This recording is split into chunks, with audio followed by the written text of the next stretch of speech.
नमस्कार दोस्तों, स्वागत है आप सभी का हमारे Hindi YouTube channel Indian warrior show में। तो दोस्तों, एक बहुत बड़ी खबर निकल कर आ रही है फ्रांस से। तो जैसा कि आप सभी जानते हैं दोस्तों, 2015 में फ्रांस की एक मैगजीन चार्ली हेब्दो ने मोहम्मद साहब का एक कार्टून छाप दिया था। तब फ्रांस में कट्टरपंथियों ने उस मैगजीन के ऑफिस में बम ब्लास्ट कर दिया था। उसके बाद कुछ दिन पहले फ्रांस में एक टीचर ने मोहम्मद साहब के उस कार्टून को पढ़ाते समय बच्चों को दिखाया और उसके बारे में बताया। तब वहां के कट्टरपंथियों ने उस टीचर की गला काटकर हत्या कर दी। कट्टरपंथियों द्वारा की गई कार्रवाई के विरोध में फ्रांस के नागरिकों ने विरोध प्रदर्शन शुरू कर दिया। तब फ्रांस की सरकार ने कट्टरपंथ के बढ़ते हुए प्रभाव के कारण अपनी पॉलिसियां चेंज कर दी और सख्त रुख अख्तियार कर लिया। उसके बाद फ्रांस की सरकार ने अपनी इस फोर्स को बेहद सख्त आदेश दे दिया और अपने पुराने रूल्स रेगुलेशन को बदलना शुरू कर दिया। और इसी के साथ ही फ्रांस सरकार ने मुस्लिम बाहुल्य क्षेत्र में अपनी फोर्स की तैनाती बढ़ा दी और फोर्स को साफ साफ बता दिया, अगर कोई जिहादी फ्रांस की सड़क पर दंगा फसाद करता दिखाई दे तो उसके साथ बिल्कुल भी नरमी नहीं बरती जाए। और इसी वजह से फ्रांस ने 8000 से ज्यादा फोर्स मुस्लिम क्षेत्र में तैनात कर दिए। अब कोई दंगा फसाद करता हुआ कोई जिहादी दिखाई देगा तो फ्रांस सरकार मौके पर ही मार गिराने के सरकार की तरफ से आदेश है और उसके लिए पुलिस फोर्स को अपने सीनियर्स की परमिशन लेने की भी जरूरत नहीं है। ये एक बहुत बड़ा फैसला है दोस्तों। तो दोस्तों, मैं आपको सारी जानकारी डिटेल से दूंगा, लेकिन अगर आपने हमारे चैनल इंडियन वॉरियर शो को अभी तक सब्सक्राइब नहीं किया है तो नीचे लाल बटन को दबाकर सब्सक्राइब कर लें। दोस्तों, यहाँ हम आपको लेटेस्ट डिफेंस वीडियो की जानकारी देते हैं। तो दोस्तों, चलिए शुरू करते हैं। दोस्तों, भारत की सरकार को भी फ्रांस की सरकार से सीखना चाहिए मुस्लिम कट्टरपंथी टेररिज्म को कैसे हैंडल करना चाहिए। जैसा कि आप सभी जानते हैं, अभी कल फ्रांस में नाइस चर्च के अंदर एक हमला हुआ था और हमला करने वाला एक ट्यूनिशियन नागरिक था। उसने 3 लोगों की गला काटकर बेरहमी से हत्या कर दी और हत्या करते वक्त वह अल्लाहू अकबर के नारे लगा रहा था। पुलिस ने उसको मौके पर ही मार गिराया। बाद में जब उसकी जांच हुई तो पता चला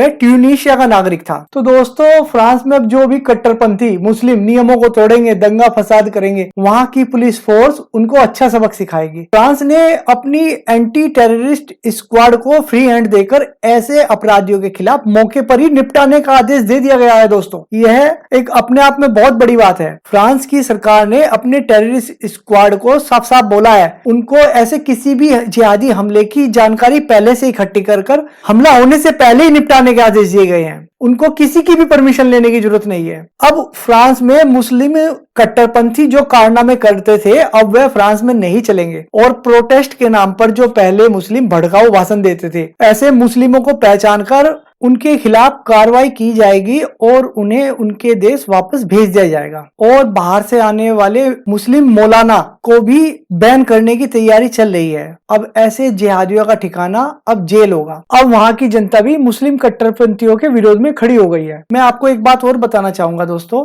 जब सभी मुस्लिम देश एक होकर फ्रांस पर हमले की धमकी दे रहे हैं तो फ्रांस का साथ देने और उसके समर्थन में कई यूरोपियन देश भी आ चुके हैं। फ्रांस में हुए हमले के खिलाफ अमेरिका, रूस, जर्मनी, भारत के प्रधानमंत्री ने कड़ी निंदा की है। बाकी किसी भी मुस्लिम कंट्री जो बायकॉट फ्रांस चला रहे हैं, उनमें से किसी ने भी इसकी निंदा नहीं की है। जो यह दर्शाता है उस हत्यारे ने जो भी किया वह सही है, यह उनकी मानसिकता दर्शाती है। मलेशिया के भूतपूर्व पीएम ने तो बहुत कुछ बोला है, हालांकि वह अभी गद्दी पर नहीं है और वह अपनी राजनीति चमकाने के लिए ऐसा बोल रहे हैं, जबकि फ्रांस को इस बातों से कोई फर्क नहीं पड़ता। फ्रांस बहुत ताकतवर देश है मलेशिया के मुकाबले। दोस्तों, यह मुस्लिम कंट्री फ्रांस को इजराइल की राह पर चलने को मजबूर कर रहे हैं, क्योंकि इजराइल भी मुस्लिम कट्टरपंथियों की वजह से मजबूर होकर इतना ताकतवर देश बना है। लेकिन यह कट्टरपंथी यह भी नहीं जानते कि इजराइल से भी कहीं ज्यादा ताकतवर फ्रांस पहले से ही है। पाकिस्तान के कट्टरपंथियों ने तो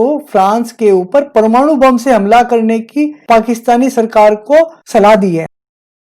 आज फ्रांस ਤੁਹਾਨੂੰ चैलेंज कर रहा और 10वां एटम बम क्यों रखा तुसी?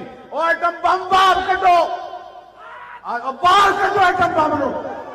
हां जी, और बाहर कढो एटम बम, ऐलान जिहाद करो और सारे मर जाइए। लेकिन वह यह नहीं जानते दोस्तों, पाकिस्तान के पास लंबी दूरी की मिसाइल 2500 किलोमीटर की है, जबकि फ्रांस पाकिस्तान से 6000 किलोमीटर दूर है। अब दोस्तों, अगर कोई उन मूर्ख पाकिस्तानियों से यह पूछे कि बचे हुए 3500 किलोमीटर क्या मिसाइल तुम अपने सर पर रख के ले जाओगे, हवा में ही यह सब बातें मार रहे हैं। दूसरी यह भी बात है दोस्तों, पाकिस्तान के पास 150 परमाणु बम है, जबकि फ्रांस के पास 300 परमाणु बम है, और वह अगर अपने पर आ जाए तो पूरे पाकिस्तान को जलाकर राख कर सकता है। दोस्तों, फ्रांस में ऐसा ही एक हमला पेरिस में 2015 में हुआ था और उस हमले में 86 लोग मारे गए थे, लेकिन फ्रांस की सरकार ने अब नियम पूरी तरह से बदलकर ऐसे हमले भविष्य में नहीं होने देने की कसम खाई है। तो दोस्तों, फ्रांस में बढ़ते हुए धार्मिक कट्टरवाद जिहाद को ध्यान में रखते हुए फ्रांस ने जो अपनी नीतियां चेंज की हैं, क्या वह फ्रांस सरकार का सही फैसला है? इस पर अपनी राय जरूर दें। तो दोस्तों, यह वीडियो आपको कैसी लगी कमेंट करके बताएं। वीडियो को लाइक करें, शेयर करें, और अगर अभी तक आपने हमारे चैनल को सब्सक्राइब नहीं किया है तो जल्दी से सब्सक्राइब करें। Thanks for watching video.